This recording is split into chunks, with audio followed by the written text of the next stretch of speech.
Ladies and gentlemen, I'm Marina Stefanova and you are watching CSR AdviceBox series, the show that helps you get equipped for the sustainability agenda in your everyday work. Today, I choose to talk about materiality analysis and the boundaries of responsibility in the company you operate. The renowned American Greenpeace portal calls this the backbone of reporting. Why? Because it goes together with the very important task to define what is important for the company and what is not, which are the topics you should focus more and which are the topics you should miss a little bit.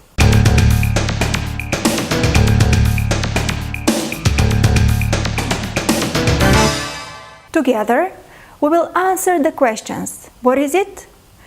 How long does it take? How much does it cost? What does it require from you and your company? And finally, is it worth doing it? Take a piece of dark chocolate, sit comfortably in your chair, and let's start.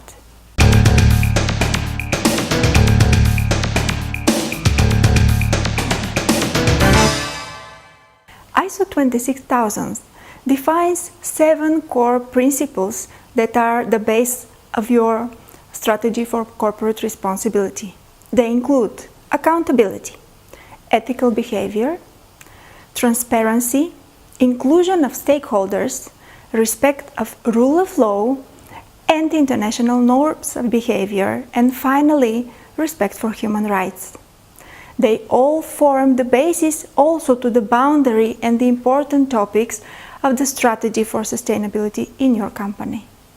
Sustainability materiality is the identification and strategic focus on topics of high importance to the stakeholders and high potential to impact one's business. Such topics are called relevant or material. They encapsulate the organization's economic, environmental, and social impacts and those that influence the decisions of stakeholders, both internal and external. Organizations determine materiality through stakeholder engagement by asking stakeholders to evaluate the importance of the various economic, environmental, and social impacts. Thus, they have an insight into issues that have direct and indirect impact on the ability to create, preserve, or erode economic, environmental, and social value for the company, their stakeholders, and the society as a large. The identification and prioritization of material issues is a long-term process. It is also an ongoing one. It includes a materiality assessment and very active engagement with various stakeholders. The CEO of the company, its owners, also the employees, and all internal stakeholders together with NGOs, people coming from the industry, coming from academia, or customers. The materiality principles is crucial for the GRI reporting process. It states, the report should cover aspects that reflect the organization's significant economic, environmental, and social impacts or substantively influence the assessment and decisions of stakeholders. One practical question: how does the perfect material assessment look like? The first important thing is to design the questions and select the people who are going to be involved in the surveys in a way that will serve you to take the decisions important for operational management, strategic investment, and planning for the future. Be clear what you want from each of them. This is the only way you will avoid the mistakes of not asking everybody for the most important thing. For example, excluding internal stakeholders or innovators in the industry. Secondly, the materiality assessment should serve for both purposes: strategic planning and reporting. This is really not easy because they are completely fundamentally different. The reporting is making you looking backwards, while strategic planning makes you plan future, which means forwards looking. Thirdly, it is led by an independent expert third party. Why? Because it is much more easier to have them help the moderation and facilitation of the process, together with avoiding inevitable conflicts of interest. Usually, if they are an expert in the field, they will also bring objectivity, additional capacity, and a viewpoint that will enrich your traditional practices. It is regularly performed. You cannot make the whole assessment of materiality issues through the whole company, the whole value chain, and all the subsidiaries you have in your multinational company, for example. But what you can do is to have a plan, long-term one, that is going to cover issue by issue, country by country, and finally have the whole product.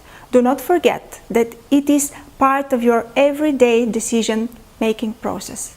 At fourth place, do not forget that no one tool fits all occasions. This means that you have to have a variety of instruments in order to communicate and engage with the various target groups.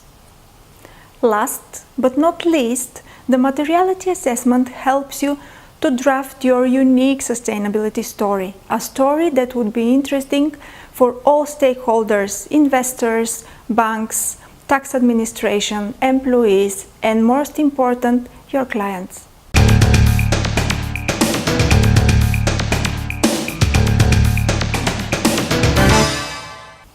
The materiality assessment is a business process, and in order to manage it properly, you need to focus on engaging all stakeholders you may imagine. There are three main steps you have to follow. The first one is identify them, external, internal, more important, less important. Second, find and discuss all the issues that you want to have a feedback for, and to put them in a materiality analysis. And third one, engage them by building a strategic action plan. Let's start with the first one. Imagine a matrix that is having 4 columns. We can call it stakeholder analysis matrix, and start writing in the first column all the stakeholders you can imagine of. In the second one, you may describe their interests, while in the third one, assess the impact they would have on your business and the decisions.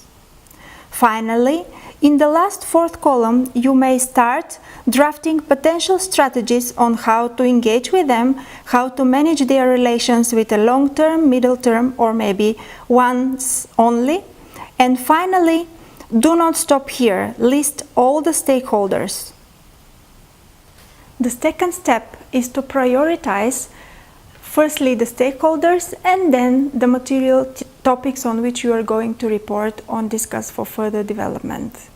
This usually starts with an internal workshop or a working group, which is going to be formed from various units from the organization, and in a probably brainstorming session they are delivering each by each all the material aspects that they could think of. After making a full list of all the suggestions, then you are going to evaluate them step by step. Do not forget that this list is coming from the organizational activities, products, services, and relationships. The impact can come inside or outside the organization, nevertheless. The next step is to design a survey based on the whole list of principles and issues that you already have on place. This means that the survey is going to be your quantification instrument to gather the missing data and see how important really is every single material issue. Finally, the results coming from the focus groups and the survey are going to be presented on a focus group in the company from experts from the various departments, and they are going to decide what is relevant, for how long and how much space, time and resources they are going to spend on its reporting. The last step is to develop an engagement action plan involving each stakeholder in various activities. For this we are going to discuss during our next CSR AdviceBox series, and you should follow it through our YouTube channel. In practice, GRI standards also describe this four-step process of dealing with materiality analysis. It includes identification, prioritization, validation, and regular, maybe not annual, but 2-annual review of all material aspects of the company. Do not forget that this is a changing process. Your company is evolving, then the materiality issues should also do it.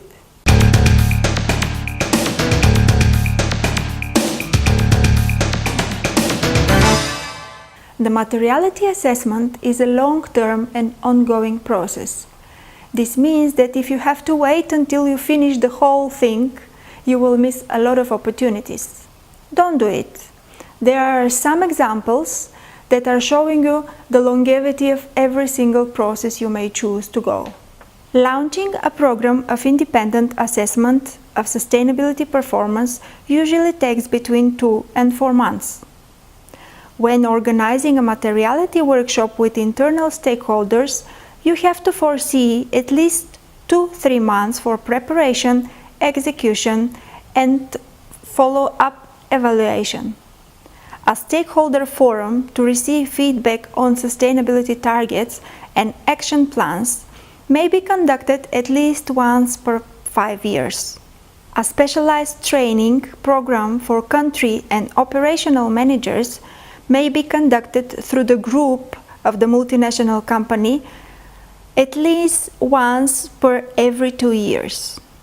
A group full materiality assessment to gain insights for revisiting goals and targets looking forward, for example, 2020, 2030 or 2050, can be done at least once per 5 years. If you run a multinational company, I'm sure you have a local CSR expert in every subsidiary you operate in. This means that they are going to be responsible for the materiality analysis in every single country.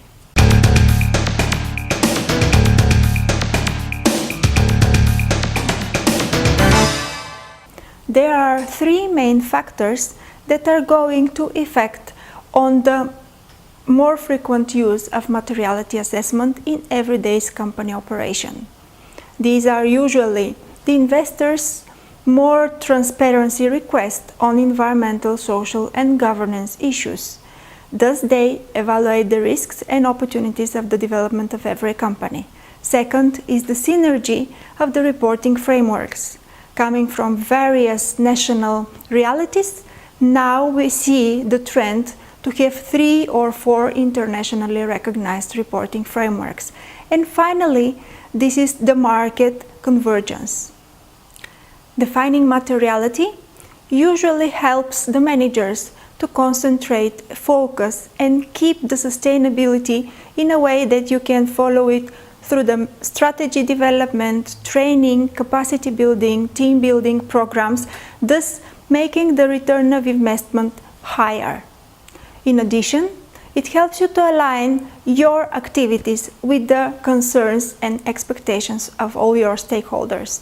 Thus, it strengthens the relationship with your stakeholders and involves them in building a strategy for future development. Finally, it is very important to know that the materiality assessment helps you to build all the KPIs important for reporting and follow-up of your company performance. Ladies and gentlemen, thank you for watching CSR AdviceBox series and being with me, Marina Stefanova. If you find it useful, subscribe to our YouTube channel and follow all the recent videos we upload. If you urge to watch the whole series, go to our website csradvicebox.com and pre-buy them. I look forward to meeting you in 2 weeks when we are going to discuss how to build a sustainable supply chain. Till then, follow us on Facebook to see all the recent updates in the CSR worldwide, and like us, share all the recent updates with your peers, thus helping us grow the CSR Practitioners Society online.